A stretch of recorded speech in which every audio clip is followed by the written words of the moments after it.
and talking about Alphaville from 1965, directed by Jean-Luc Godard and spine number 25 in that Criterion Collection. A little bit of a synopsis. Secret Agent Lemmy Caution, played here by Eddie Constantine, has been sent into Alphaville to locate and bring back or terminate one Professor Von Braun, formerly Professor Nosferatu. Lemmy Caution, he rolls into town under the guise of being a journalist named Ivan Johnson and checks into this supposedly futuristic automaton city that is really just post-war Paris amongst the backdrop of its then new modernist architecture.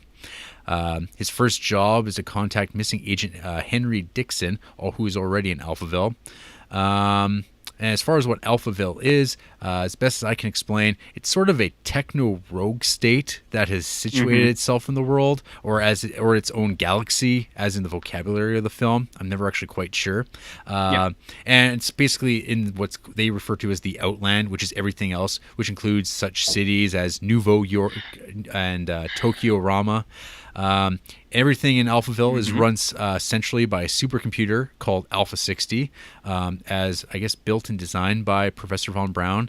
And in its bid to streamline humanity, it eliminates pesky things such as love, poetry, illogic, what it considers illogical, and replacing things like the question of why with simply because. But Bibles have become dictionaries, and it's got an ever-changing vocabulary as it needs to kind of change humans' unpredictability, I guess. So Lemmy Caution is given a assistant handler while he's in Alphaville, named Natasha Von Braun, who is the daughter of Professor Von Braun, and she's played by Anna Karina. And she has no memory of anything but Alphaville, even though she was born in the Outlands and would have lived with her father before he was exiled from the Outland, and then he came to, I guess, develop Alphaville. From there, we basically follow Caution through his trials and tribulations while in the city. Along the way, Alphaville is revealed to us. He finds the missing agent, Dixon, who has become enveloped in Alphaville's system of drugging you up and giving you trained prostitutes to subdue you until you basically decide to kill yourself.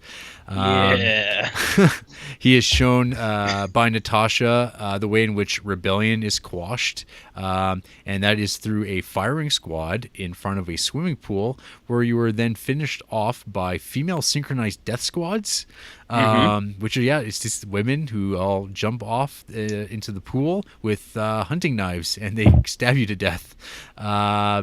Caution Isn't that what it happens now? For capital punishment? It could very soon. Caution gets face to face with Professor Von Braun after seeing one of these executions. Before he can kind of do what he's been sent there to do, he's jumped by Von Braun's goons, tossed around in an elevator, taken in for questioning. We get our first interrogation with Caution against Alpha 60's interrogation system. He's able to keep aloof of the questioning and is released. He meets back up with Natasha, who is creepily waiting back at his hotel room, and here we find out the depths of reprogramming and rewriting that people undergo in this dystopic city. Caution wants to bring her out of the city before it gets blown up, which is kind of like offhandedly referred to in the movie. That's just going to get nuked, I guess. But before they can really figure out how that's going to go, Alpha 60 has sent goons to rearrest Caution, as it's deduced that Lemmy Caution is not what he appears, but is a secret agent there to screw things up. On his second interrogation, Caution plants the seed of Alpha's unraveling via the old Captain Kirk way of dealing with computers, which is introducing a conundrum, in this case poetry, and is able to escape. But now Caution is pissed and just starts lighting people up. He makes a cop take him to Von Braun's headquarters. He kills the cop, goes into the headquarters, finds Braun, offers him a chance to come with him. Von Braun refuses. Caution kills him, and then Caution continues killing more dudes. He goes back to the Alpha 60 headquarters, grabs Natasha, who's been there, and I guess in the process of being reprogrammed. All the inhabitants of Alphaville are all of a sudden brain dead mutant zombie things stumbling around, and at the end of the day, RJ, love prevails. So I'm going to throw it to you, RJ. When you hear the word French cinema, or I guess the expression French cinema, what does that make you think of?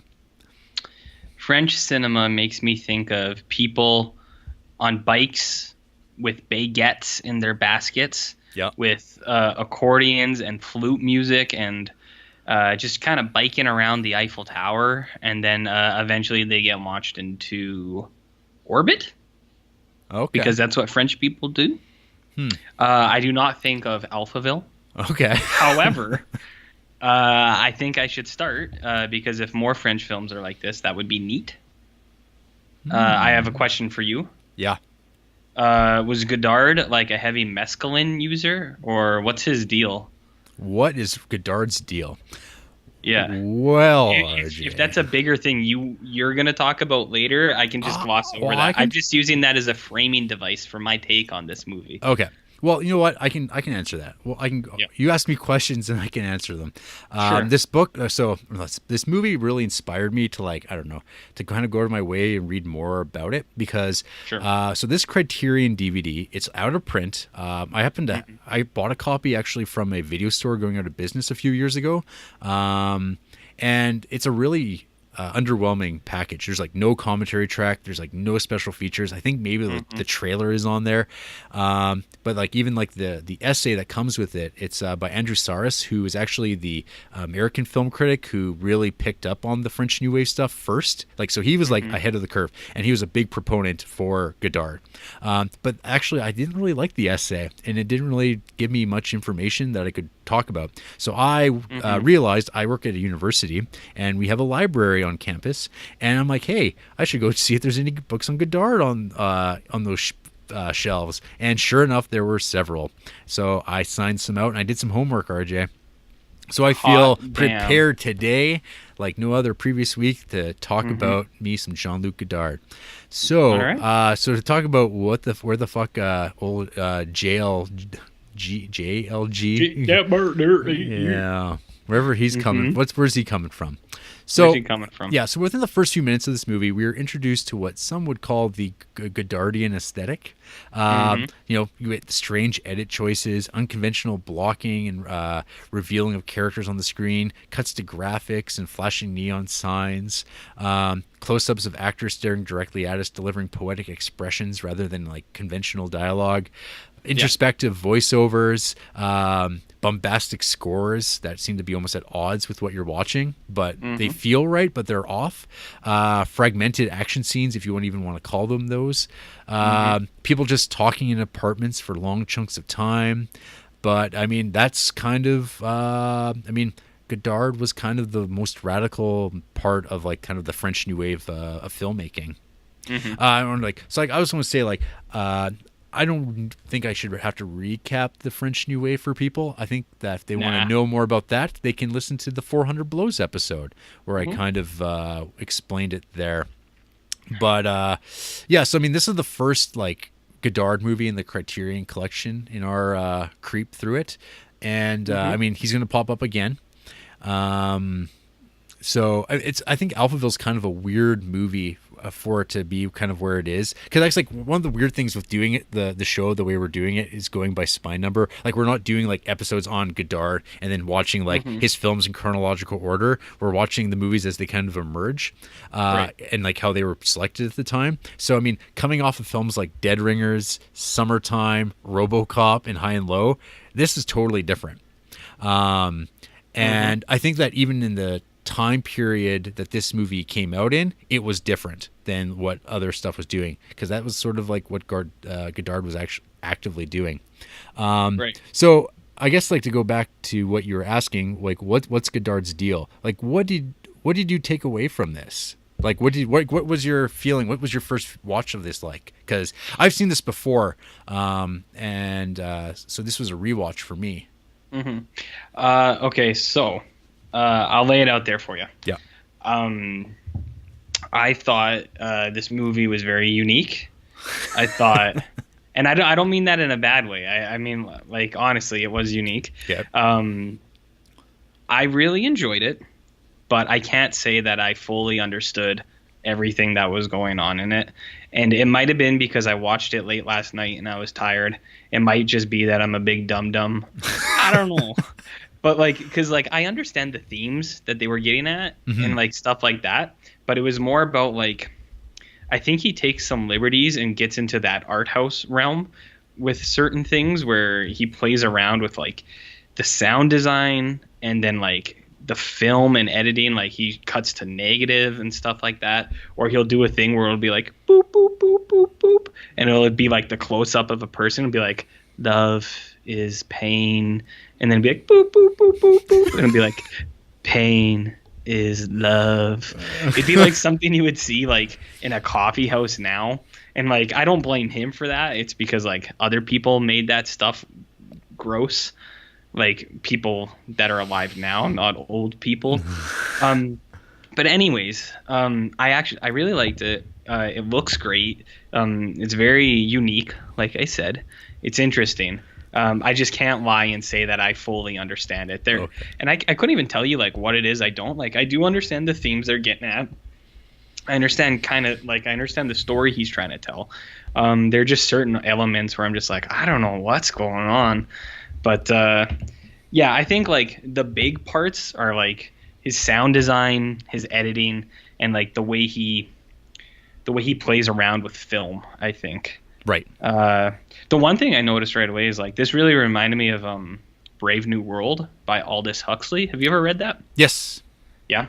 So it's just like with the idea of like there being that super organized high-tech society, and then like a far out from that is like the Outlands, or in Brave New World it's just like the Barrens or whatever, where all the savages live, but it's like the people who aren't genetically manufactured and like stuff like that. So it reminded me of that. And people pop into somas. Yeah, exactly. Yeah. So I thought about that. I thought that was really cool. I will say one other thing. Lemmy Caution is probably the coolest character in the world. He shoots a Zippo for it to light, which is like unbelievable. I love how casually he does things, like breaking through doors and killing people. Like it's so funny when Alpha 60 is like, you'll never make it out of here. He's like, oh yeah. And then like the next scene, you just see the door explode, and then he just shoots people, and he's just walking around shooting people, and he'll shoot them like 6 times, and he like his expression won't even change, his like cadence won't even change. He'll just like keep walking by shooting motherfuckers. There's also, this has the coolest fight scene ever. I think what you called it, what did you say? Defragmented? Something like that. Something like that, where it's just like the fight scene itself is all in stills. I thought that was amazing. That seems like something Wes Anderson would try to steal nowadays. That was super cool. I'm glad you liked that. I was kind of curious what your take on that would be, because it's like one of the, like probably the most memorable things in this movie for me that like I remembered specifically, like because Alphaville for me was kind of a vague memory, but I was always like, yeah, it's got that action scene in it, and it's just because it's like 8 frames, or it's not 8 frames, but it's like 8 like moments, and it's like that's what an action scene is. And it's just like funny too, considering like after we've watched like John Woo's action movies, and we've watched Paul Verhoeven's action movies, which are just like these like high watermarks of like cinematography or choreography of action, and this is just like, well, we're gonna strip that all right out, like right down to its bone. I like how like it's almost like intentionally like ridiculous, because the way it plays out is like it's non-sequential, like it doesn't add up. Like the first shot is him closing the window on the guy's head, and then the next shot is him like getting the guy in an arm bar, getting him wrist control, and then it's like a headlock, and then the last shot is like him driving over the guy's head. You missed there's a full Nelson too. There's that was what I called the headlock, is the full Nelson. I just when that played, like a big grin just came on my face, because I was like, that's so fun. And then he just drives over his head. And then he drives over his head, which is fucking amazing. Yeah, like, he just starts dropping people. Yeah, so that was really cool. So this would be a good point for me to throw in. So one thing I didn't know until I rewatched it the first time, because I actually watched this movie twice for this episode, RJ. You sure did. And the first time I watched this, I didn't actually realize that Lemmy Caution is actually a pre-existing character. So he's in from what? So he's an FBI agent created by a British writer named Peter Cheney, and he wrote 10 caution novels between 1936 and 1945. Mm-hmm. There isn't anything like particularly stand out about the stories, but in post-war France, I guess like France just like they loved American culture, mm-hmm. which like totally makes sense, especially when you watch like think of like Godard movies. Like he loved like American film, right? And so like what happened was. They even like would like they were so into America they would even be like into books about American characters but were actually written by a British policeman. Sure. Yeah, and so like the novels were popular enough in France that like French movie companies like made several movie adaptations with such mm-hmm. Titles as Poison Ivy, Dames Get Along, This Man is Dangerous, Women Are Dangerous. And so, and in these, and then when they started making the Lemmy Caution movies, kind of through the 50s and even into the early 60s, they were all played by Eddie Constantine. And so, I guess Eddie Constantine was booked into a situation where he was going to work with Godard on something, and Godard was trying to figure out what that was going to be. Because initially, and I thought this was really crazy. I guess that. He started off wanting to make an adaptation of I Am Legend. Really? Yeah. Was that out at this time? Like, didn't I Am Legend come out in like 1960 some? Well, this is 65, and so I mean, it would have been like a couple of years earlier. But yeah, okay. That's where it started off as. Like I'd never heard that before. That's in the Richard Brody book. Everything was that Cinema. Mm-hmm. Was that before the Omega Man then? I guess yes. Probably. It would have been even just before Last Man on Earth.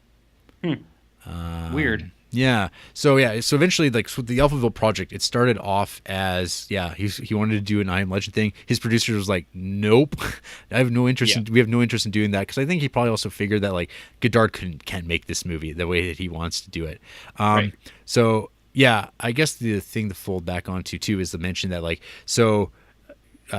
Godard's first feature film, which is Breathless, so that came out in 1960, and Alphaville came out in 1965. But Alphaville was already his 9th feature film. Weird. And he had also made about in that period of time also like 9 short films. So the guy was just making movies constantly. Yeah. And I guess like one of the things that he wanted to make a science fiction movie, right. And so in like I think it was like 1964 at the Venice Film Festival, Godard was told by Michelangelo Antonioni, another Criterion director we'll be talking about one day. I guess he was telling Godard about like talking with some like cybernetic engineers about artificial intelligence, and I guess like Godard was like, oh yeah, that sounds great, and he combined it with this Brian Aldiss book that he was interested in. Right. I mean, it was all kind of like trying to get into like like you said, like that Brave New World 1984 type of space, because that's the one thing that they didn't really bring attention to in the movie, but I guess the movie's actually set in the year 1984. Because I think they do a throwaway line where it's like when Professor Nosferatu was like exiled from the Outlands, it was 1964, which is like I guess a year earlier than the film was made. But it's actually set in 1984, which is fitting. Yeah, so I guess like going back to the Eddie Constantine Lemmy Caution thing. The Wikipedia thing has a funny bit here. In Alphaville 1965, in this film, he appeared as a tired, elderly, gloomy-looking man due to Jean-Luc Godard not allowing Constantine to wear makeup in harshly lit scenes. Because you really notice like his face is craggy and scarred up. And so, I mean, he's wearing the kind of trench coat associated with like Humphrey Bogart, looking as if he was spaced out and lost in a future world. Godard's subversion of the Lemmy Caution stereotype effectively shattered Constantine's connection with the character. He was never again offered a Lemmy Caution role, and reportedly said that he was shunned by producers after Alphaville was released. So we have him saying that this film effectively damaged his career. Ruined his career? Hooray. Oh, that's too bad. But so I guess like too. I mean, talking about Godard, I'll kind of talk about the biography of what was kind of going on in Jean-Luc Godard's personal life was Godard was like married to Anna Karina in like by like 1961, but I guess like they were divorced like right before this movie went into production. Even though, and like Anna Karina would like actually be on like about 3 or 4 more movies with Godard after this. But I was reading about her personal life, and it's kind of weird and uncomfortable like with watching this movie is like, so yeah, they got married, and then I guess they had like conceived a baby, but she miscarried, and this became quite the, like, I don't know, turning point for the relationship. I guess like even leading to her like attempting suicide. And I guess like their relationship just wasn't going to work because Godard, like, I don't know, he obviously really is into her a lot, like just the way he shoots her in all his movies, like he like really, really loves looking at her. But I guess like, I mean, if you look at how many movies he made in the period of time that they were married, like he made like 9 feature films, so he wasn't probably the most attentive of partners that you could have. And also another thing to throw out there is this is the movie that he went and made instead of making Bonnie and Clyde, because back in the 1964, I guess like that's the idea of making Bonnie and Clyde a movie was in the air, and Francois Truffaut was initially approach to do it, but he just, it wasn't going to work, and he was going to go make Fahrenheit 451 instead. And so it was passed on to Godard, which I guess like the writers were super stoked about, but then Godard was like, yeah, cool, that sounds great, I'm gonna go back to France and let me know when production starts, because he thought it was like one of those things that was going to happen immediately, but it just like never happened. And then Warren Beatty got involved, and Warren Beatty had like one meeting with Jean-Luc Godard, and that was the end of it. But I think in like all honesty, it probably worked out for the best. Like I don't know what American Jean-Luc Godard Bonnie and Clyde would have looked like. I think it could have like really changed could have changed film history, that's for sure. I don't know. Well, we'll never know because he's dead. Who's that?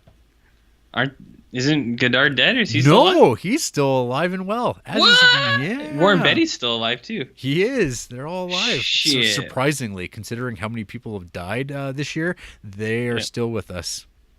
Yeah, well, isn't Warren Beatty like 180 years old? Something like that. Yeah, Jean-Luc Godard's still making movies. Well, shit. And he's 85.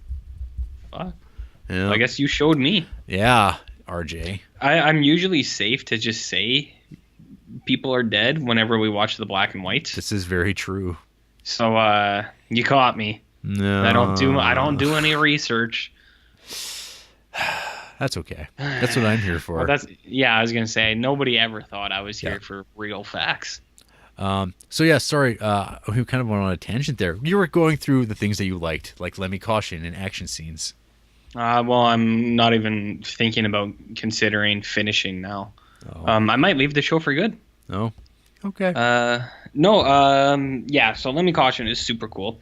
I like how in that one scene he just hides behind the wardrobe or the closet door as if like he's not there. but then he like takes pictures that like the flash is really bright. And then when the guy like dies, he's like there, but that girl's like, whatever. And you're just like, yeah, I like this. This is the way things should be. I think that the movie theaters in this movie should be brought back now and implemented. Where we gas people and dump them? Yeah, well, it's like, remember when AMC was going to do that thing where they were going to allow people to be like texting on their phones during movies? Yep. You do that. Oh.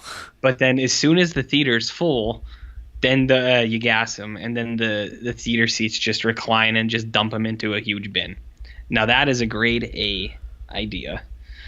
I guess there goes my credibility again. Doesn't matter. I never really had any. Yeah.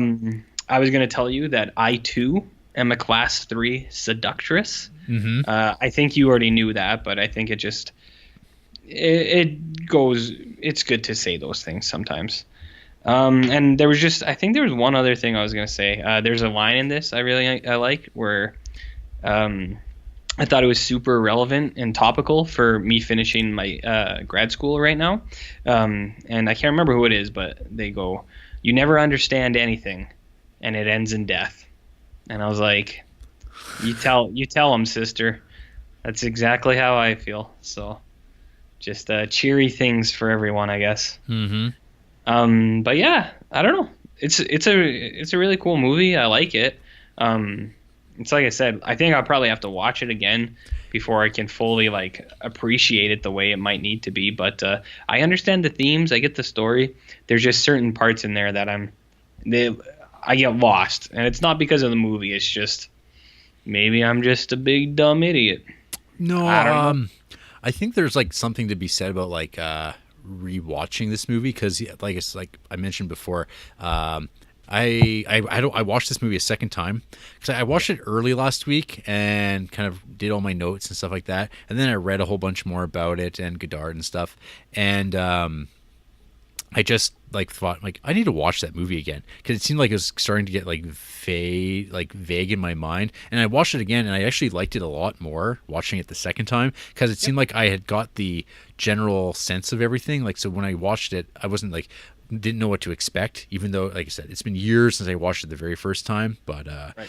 So it was kind of I think really important to watch this movie, I think, more than once, and it got me thinking about like I don't know, just like how people consume culture now. Like I don't know, with like things like Letterboxd, I'm always thinking about how I'm watching one movie and then I'm like getting it out of the way, tossing it aside and getting on to the next movie. And I never really go back and watch anything. And I think about like this era that this movie was made in, and like I think of like when Truffaut was talking about Lady Vanishes, which I brought up many episodes ago. He like watched like Lady Vanishes like 5-6 times a week or something like that while I was in revival. Yeah, and that's so crazy. Which is like, yeah, like for like people to do that now. I mean, like I remember doing that when I was like in junior high and high school because I only had like 12 videotapes and I would just watch the same movie over and over and over again. And that was as close to it as I guess as like we would get to like having a revival theater where you'd have like a big movie play and you would just go down and watch it. And there's something too about like imagining watching like Alphaville on the big screen and like imagining how that experience would be and like the things you would notice. And yeah, it's just like I have nostalgia for an era that I never lived in. This idea of like watching a movie many times over because like if you don't go see it like in revival or in those periods of time, it was just gone. And so like there's this thing where it's like, well, now like everything that's ever been made is basically at our fingertips more so than ever before, and how that's kind of like damning because there's too many options. It's like the tyranny of freedom. And like I was really thinking about that like this last couple of days and just how much I enjoyed watching this movie like a second time, and just like kind of picking up on things I didn't notice before, or like certain things like I didn't even notice a certain scene. I'm like, oh, that's what was going on, like him driving in this car and like being in the train, and like I just didn't put those scenes together the first time. I just kind of viewed them as like atmosphere or texture at the time, but it's like, oh no, those shots are all there for a purpose, but you miss that completely in the first viewing. But yeah, I mean, it's funny. I posted that I had watched this movie, and a friend of mine, she made some comment about how, like, I was just thinking about that movie the other day, and I thought to myself, I don't remember anything about that movie. And I'm like, yeah, like, I mean, I watched this movie last week, and I didn't remember anything about it until I watched it again.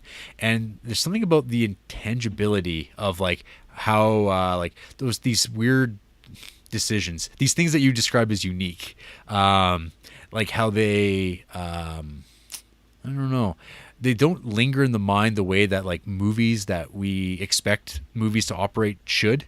Like they have like certain, like I don't know, everything has a certain like dramatic build to it, and those are the movies that everyone kind of likes. Like you look on Letterboxd and it's like the same, like kind of like 100 200 movies always rise to the top, and they're all kind of essentially the same type of movie. Like they all like feel the same, they all kind of like do the same things, right, I guess, or in a way that people always respond to. And I guess that's like the thing is like these movies are kind of designed when they're done well to be like commercially successful, and I don't think like Godard gave a shit about that whatsoever. Like he was just like really into figuring out film as its own kind of medium and like thinking about possibilities and like for instance, like with this movie didn't have a screenplay. It was like improvised. Like the seriously? Yeah.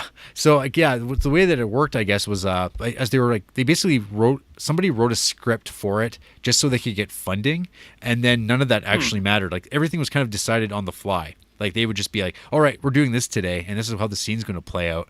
But there's like no actual script. It was just like, no, you're going to you're going to do the scenes. Here's some guidance. Like he just made it up on the fly, and that's how he worked. And he like that's kind of the Godard thing. Like all the scenes like play like that. And so there's like I can only imagine like going back and editing something like that and like trying to make it work and trying to make a structure of like total looseness, like because even like there's like even like I mean he has an amazing cinematographer that he worked with like basically for the first like basically all his classic films up till Weekend, they're all what's his name, Raoul Cotard, and like that guy's amazing. Like this movie like looks great. We watched the DVD of it, and it still like looks fairly nice. I rewatched the Breathless in my preparation for this, and I only have the old Kino Lorber DVD of this movie of Breathless, and it's horrendous. Like it's so bad looking. It's just gray throughout, and I don't know. I think it probably did impact my viewing of it because the first time I watched Breathless, I thought Breathless was like one of the best movies I'd ever seen, and then.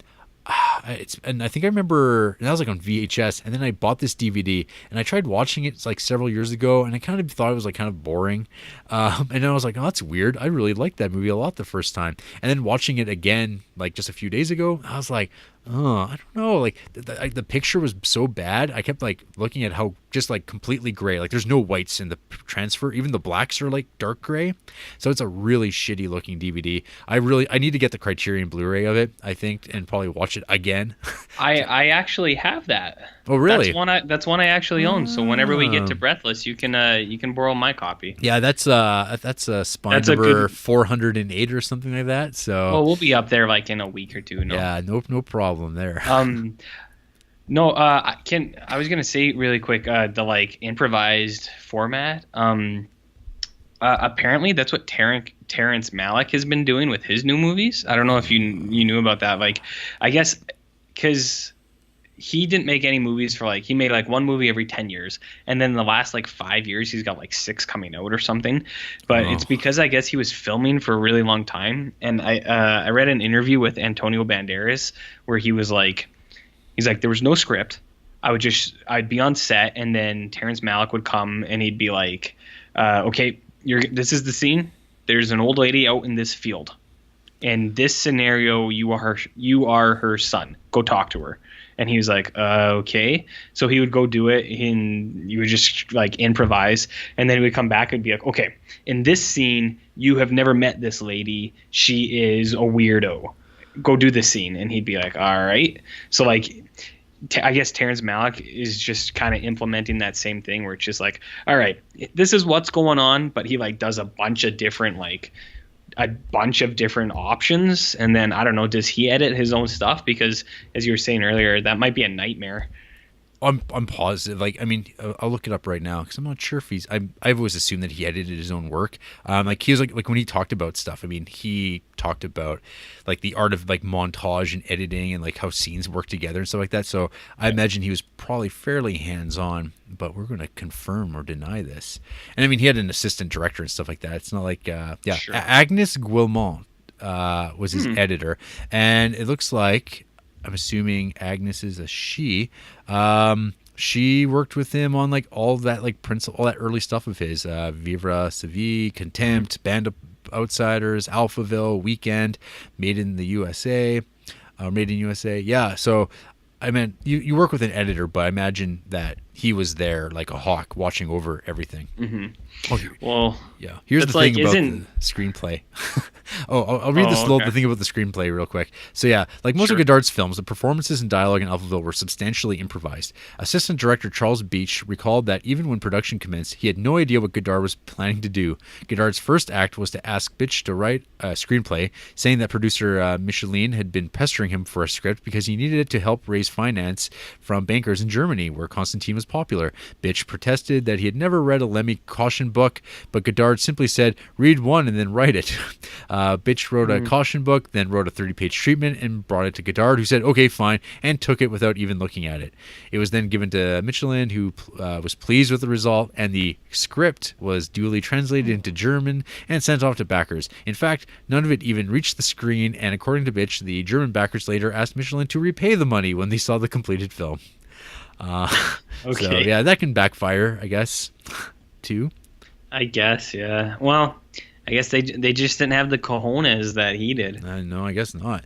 There's like one shot in this movie that really impresses me too. It's like the elevator shot that happens when Caution like first walks into the hotel, and he walks onto like that glassed elevator, and then like he just goes up and the camera goes up with him.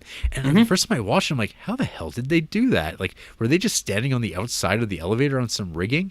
But no, like when I watched it again, it became really obvious what it was. There was two elevators side by side, and they just walked into the other one beside it, and they just filmed them through the glass. And that's like, pretty cool. Yeah, it's I don't know, impressed me, I guess. But I guess like it took a lot of takes to get that, because the elevators would like go up in and out of sync, and they needed to do it so they were obviously as close to on level as they can. And you can actually see when you watch the movie, the camera, like the elevators do kind of pull away from one another, but it has to shift a little bit to keep him at the same spot. But movie magic, RJ. I guess. I mean, it's not something I know, but what do I know? I don't know. Nothing. That's what. Yeah. So, anything else you want to say before I ramble off a bunch of stuff? No, but if you're going to ramble, I better get prepared. All right. Lay it on me, baby. All right. Well, these are just more of my general viewing notes. I love the title card of this movie, where it just like offhandedly just gets dumped on you. Beautiful black and white font on black. It's great looking. Dumping. Yep. Yeah. The graphic quality. I mentioned already the cinematographer Raoul Godard. Yeah, he's amazing. What did you think of the narration, the Alpha 60 voice? That was awesome. Do you know what that is? So, I actually looked it up. Okay. But you tell me, because you did a lot of research for this one. Okay. Well, RJ, Mr. No Research, secretly you do. But the voice box is a result of a man who legitimately uses a voice decoder a la Kane from WWE. And yeah, so it was a man with a voice modulator who had been like, after being egregiously injured during, I guess, World War II or World War One. He learned to speak from the diaphragm. So you get the horrendous voice. And I think the worst part of that sound is like it's so blaring and like kind of like over, like intentionally kind of like over the track, and you can hear the swallowing. It's like, ugh. And she's like, eat to Lord. Eat to Lord. And you're like, oh, God, that's uncomfortable. Yeah.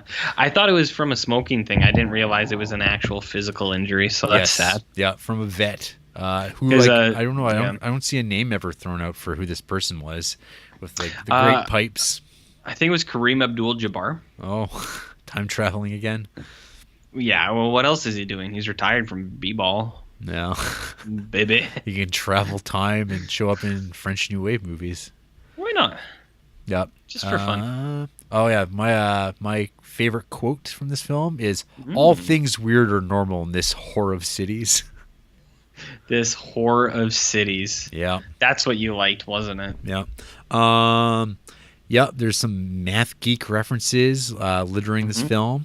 Talking about, I don't know, math stuff. And then, the Heisenberg principle, or not that. There was a character named Heisenberg, and that's, I remember that from Contact. They were talking about Heisenberg principles and math and numbers. Pretty cool. Yeah, and you get like Nosferatu, Dick Tracy getting dropped. No. Yep, and then I already mentioned the aquatic execution squads.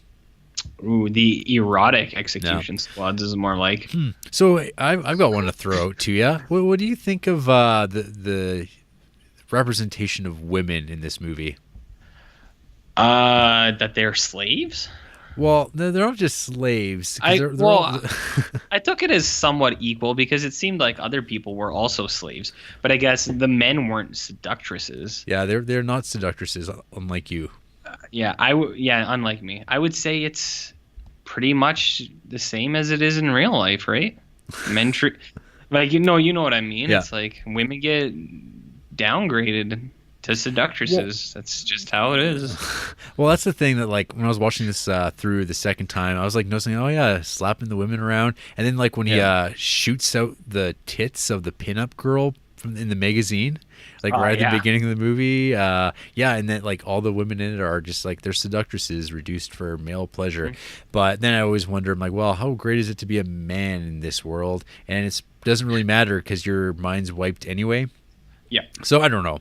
It's something I'm going to have to think about some more with Godard, because there's a little bit of that probably in all his stuff. So I don't know if that's just like typically sexist 60s filmmaking stuff that people will overlook. I don't know. Or if it was clever satire. Oh, maybe. Yeah, I read some people kind of throwing out that it's like, well, he's satirizing Hollywood because he loved Hollywood movies at the time. I'm like, yeah, but he left that in too, I guess, whatever you want to say about it. There's this like weird read of this movie you could have too, because like when you think about like the Anna Karina divorce that was like had happened already, and like the fact that, I mean, obviously he probably still wanted to be in a relationship with her, and this whole idea that he has this character where she's playing it and she doesn't understand what the word love means, and like all that he wants is for his like ex-wife to learn like what love is and to say I love you. It's kind of odd. Yeah, it's a little bit weird, but I mean, who am I to judge? Exactly. Did you say egg-zactly? Exactly. You got egg brain, brother? I don't know what that means. Well, I'll tell you a different day about eggs. Okay. On the egg episode of the Criterion Creeps. Mm-hmm. We already mentioned the theater dumping scene. So cool. Yeah, it's like between that and the like synchronized swimming death squad bit. Those are like both really strange, striking moments in this.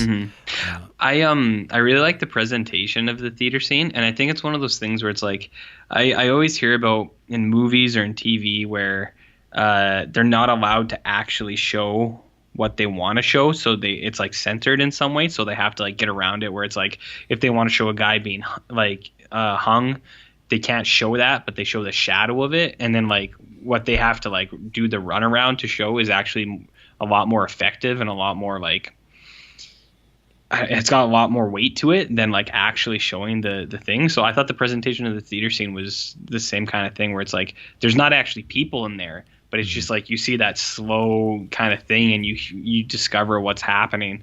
Like I thought that was awesome. Yeah. I don't know. Well, yeah, I think that's exactly how he would have wanted to do it, though. Yeah. Yeah. Well, yeah, like I figure that is what it is, but I don't know. I always hear about that in movies where it's like certain scenes that I've always liked, and then I read into it more, and it's like, well, yeah, they did that because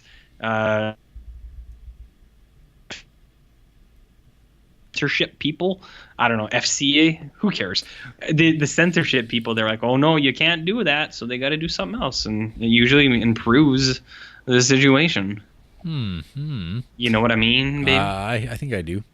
Yeah, and then like there's like the whole thing I kind of mentioned I think earlier was like just like that post-war Paris thing where like it was like that modern architecture. It's like it was a thing that like other filmmakers in France were doing too. There's Jacques Tati's Playtime, and like even like in the 70s there's like the one Jean Rollin movie Night of the Hunted, which is like using like these like weird like modernist buildings to like, I don't know, like the idea is that these things conceal like horrible experiments being done psychologically to people.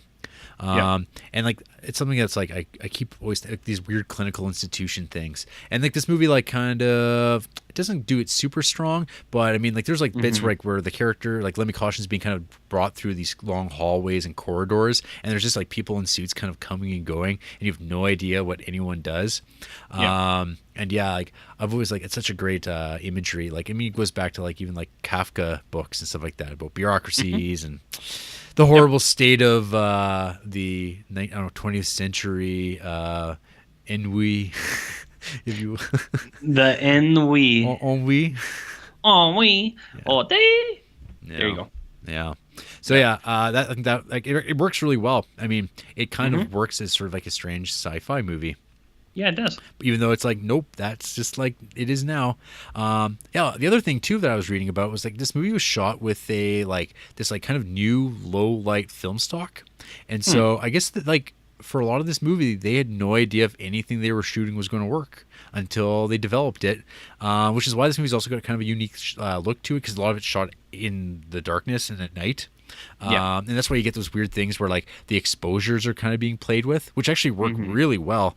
But apparently like thousands of feet of film were thrown out because they were completely unusable. Actually, they didn't learn, because there's like the bit like right at the end, like with Lemmy Caution's like kind of final confrontation with Professor Von Braun, and it's like so dark in the like, I don't know, whatever it is, the processing unit room or something like that. And it's just like, why is this so dark? And it's like, oh, that's why, because they shot it this way and they didn't know it worked, and this is probably the only usable footage they had to like communicate the end of the movie, the climax. So right, yeah, I'll give you a climax. Anyway, some intelligent conversation for you. Yeah, you bring a lot to the table, my friend. I sure do. So another movie that I actually watched as a companion piece to this. So I watched some Godards. I watched Band of Outsiders again. Watched Breathless. I also checked out Blade Runner, which I hadn't watched for years. How is that related? You don't think it's immediately obvious? Because it is. It's weirdly. There's like weird connections of Robot to it. Future? Kind of. I mean, there's like definitely like the ending of the movie's like almost exact. It's like you have Harrison Ford running away with Sean Young as your Anna Karina stand-in, and like they're on the run kind of thing, away from horrible dystopic future. And then like I don't know if you've ever read like the actual novel Do Electric Sheep. Okay, well like that movie's got the Outland too in it, right?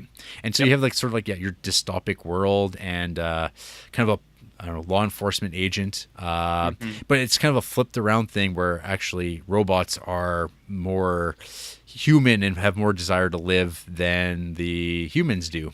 Correct. So it's kind of a flip around that. And it's just like, it's like kind of like the future noir kind of thing, trench coat wearing man, packing a gun, going around without any care for anyone's well-being.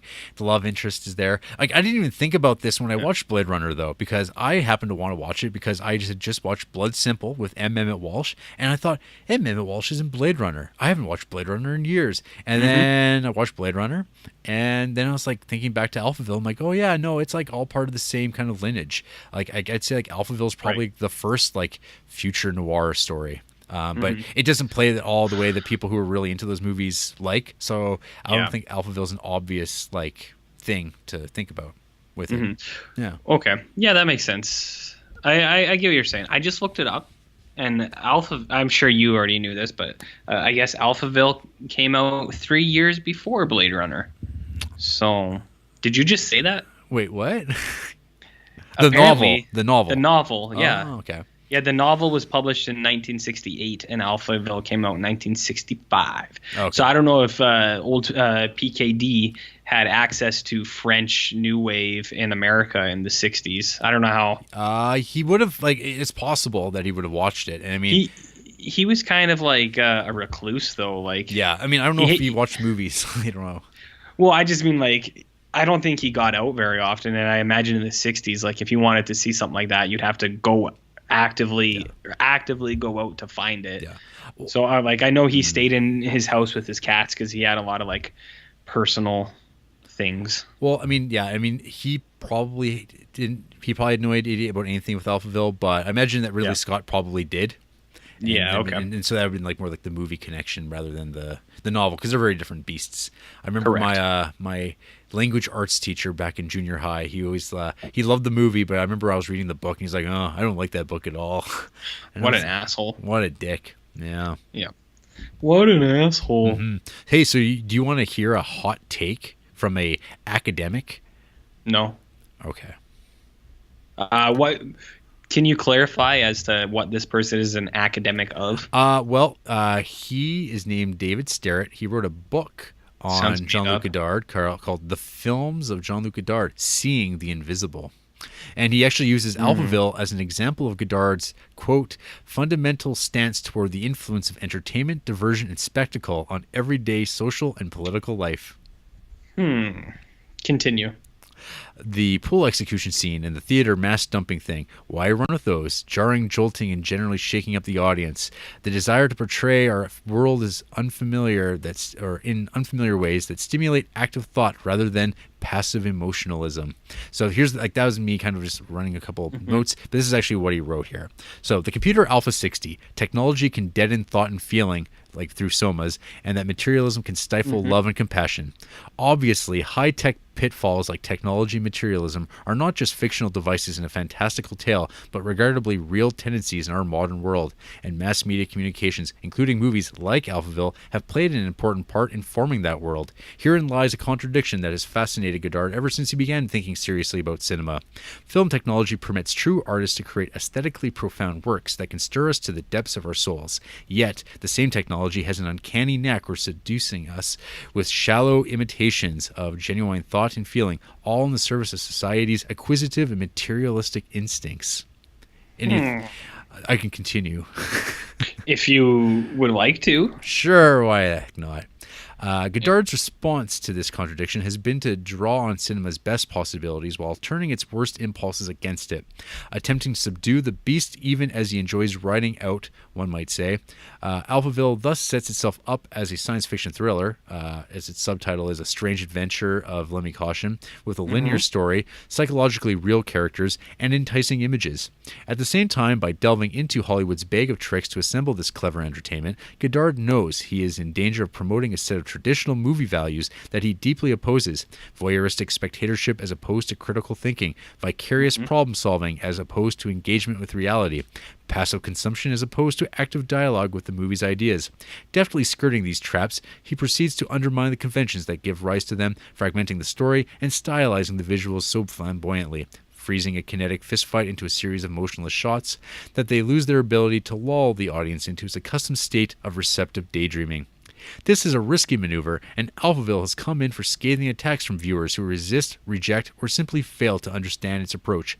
Others have welcomed it with enthusiasm, however, finding traditional pleasure in its conventions that survive Godard's manipulations, as well as innovative pleasure in the ingenious method he devises for casting these conventions into unlikely new forms. Yeah, I agree.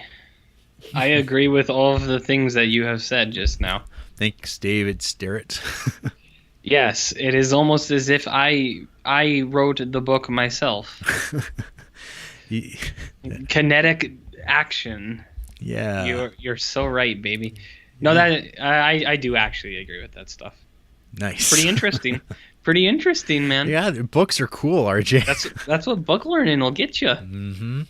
I saw there was 2 other books that you had checked out on Godard. Did you learn anything from those ones as well? Well, yeah. So that was the David Stewart book. The other one is I think Everything is Cinema by Richard Brody, the New Yorker film critic, who has some funny words on horror films that I think I posted somewhere along the line. I can't remember what they were, but they always made me chuckle. And then the other one actually wasn't that good. I can't remember what it was called. I returned that one right away after I looked through it and went, wait, this doesn't have anything that I need, that I can't get off of my good, that nothing I can't get off of Wikipedia. Yeah. This book has 0 pictures at all. Mm-hmm. What a crock of shit. Mm-hmm. Yeah. So RJ, I was fully expecting you to like really hate this movie. I don't know why. Because it was weird. Yeah, maybe. No, I didn't hate this movie. I thought it was good. It's just like I said, like I enjoyed it because I do like Jarrett, film noir and science fiction. Yeah. So a blend of those sounds ideal for me. No, I liked it. I thought it looked good. I liked the story. I just, as I said, I don't think I got the whole thing. So it kind of like the Godardian flourishes kind of left you more like, what's this all about? Yeah. But yeah, kind of. But I don't hold that against the film because I'm not a grade A jerk. Oh. So like other people who may have, I'm sure later when you're reading people who hated this movie who maybe don't get it and for that reason hate it. Oh. I don't know. I'm sure there's books I've said that I don't understand that I also hate. So, or not books, movies, whatever. Right. I'm the grade A hypocrite on this show. Mm-hmm. So as long as I feel some service, that's all that matters. Great. Well, you mentioned it. So who hates this movie, RJ? Good question. Well, I think this is like a regular contributor on our show, Fat Pie 42. Oh no! I think I've seen that name appear before. He gave this bad boy half a star. There is a Kafka-esque feel to things here. The protagonist regularly seems to have to kill people just as a matter of course. He drifts through various absurd scenarios with certain female figures openly announcing that they are spies. All through the movie, there's this kind of all-controlling supercomputer Big Brother voice that not only controls the whole of Alphaville, in which the film takes place, but actually narrates the film. Perhaps my dislike of this movie comes down to not having the right sense of humor. However, if this is supposed to be a serious movie, then that really is a joke. Oh, come on. I think I remember this guy, and I just feel like, I don't know. I think he misses the point of what movies are. Yeah, I had to go back to my notes to figure out what he didn't like as well, but I don't know. People always just like have these things that like I don't even see like what you don't really ever say what you dislike. You like here's the plot synopsis, and I thought this movie sucked, but I'm not going to actually say anything about why. Yeah, I hate that. It's like I know what the movie synopsis is. I watched the fucking thing. Yeah, from JTO111, 1.5 star. Jean-Luc Godard's worst film. There is a very thin line between genius and pretentious when it comes to Godard's films, and I'm afraid this movie falls into the latter. That's the one thing. People always say, oh, I'm afraid to say that this is the problem. Yeah, like, what does that mean? His attempt to make a sci-fi with his own auteur touches falls flat, and by halfway through, you're pleading for the philosophical waffle to stop. A poor film by a great director. A philosophical waffle? Yes. Do you think he means a literal waffle or like waffling, like it's in and out? I don't care. I'm going to go with the literal waffle. Yeah. I wonder if they're going to start serving those at the waffle window. Yeah. Literal waffles coming for you. Yeah. Nathan Walters, he also gave this film 1.5 star. Godard spends way too much time trying to explain his sci-fi world instead of merely letting it come to life. The acting and directing seem extremely weak, and so much of the film feels awkwardly unnatural, like the actors pushing the hanging light bulb. It's laughable. Having watched this in 2015, what they imagine the future would be like, Anna Karina brings a nice performance, though. Yeah? Okay. What, he didn't like Paddy Constantine? Because I thought he was pretty good. Our good friend Paddy Constantine. Is that not his name? Eddie? Who am I thinking of? Is there a Paddy Constantine? Well, there's like a Paddy. Yeah, there's like a Paddy, like Chevetsky, Paddy Considine. He's an actor. He's an Englishman, but it's like Considine. Hey, I figured it out. Yeah. I know who it is. I just sent it to you. Oh. That's who I'm thinking of. And it's actually what you just said, so never mind. Paddy Constantine. Yeah, he's that Edgar Wright guy. Oh. Edgar Wright guy. Well, he's in Edgar Wright movies. Well, he was in one. He was in Hot Fuzz. Oh, okay. So, I don't know if he was in any others. I don't remember. That feller. That doesn't matter. Yeah. English people. Weird. All right. Am I right? You're so glad that I'm on this show with you. I'm not. You don't regret it at all. I don't know these voices. I don't know what's up with that. With what? The voices. Like in your head, or? Yep. Just do what they say. And here we go. One more. Serhiy Prostakov, 2 stars. What a waste. Oh. Well, at least he was like succinct. Like he gets to the point, I guess. So that's good. I guess so. Sad. Yep. Well, I think that's that. That's that, Mattress Man. Well, folks, after the break, we're going to talk about, I don't know, love, and maybe love will save us all. Love and poetry? Yeah. That's nice. That is nice.